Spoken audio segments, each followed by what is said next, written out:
Pas përfundimit të shtëpisë më të famshme në Kosovë, tensionet mes dy finalistëve, Drilonit dhe Xhenetës, nuk kanë mbetur brenda murave të shtëpisë.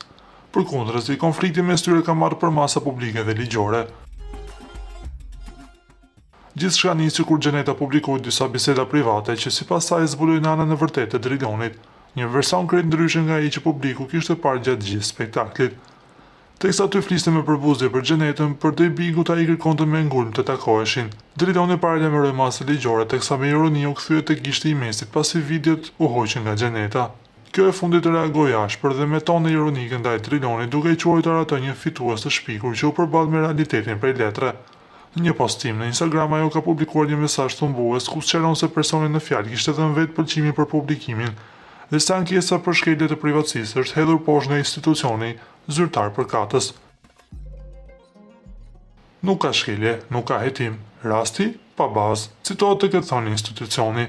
Fetau shton se ai nuk kishte çfarë të thoshte dhe e mbushim skenën me drama plastike, duke i referuar një gjest i provokues me një gisht të mesit prej plastike gjatë spektaklit. Në fund ajo nuk kursen ironin duke pyetur: "A thua gishtin ku do ta fusonte?" Fituesi i shpikur që tregonte gishtin e mesit prej plastike sot u përplas me realitetin prej letre. Ankesa për privatësi vetë kishte dhënë pëlqimin për publikim.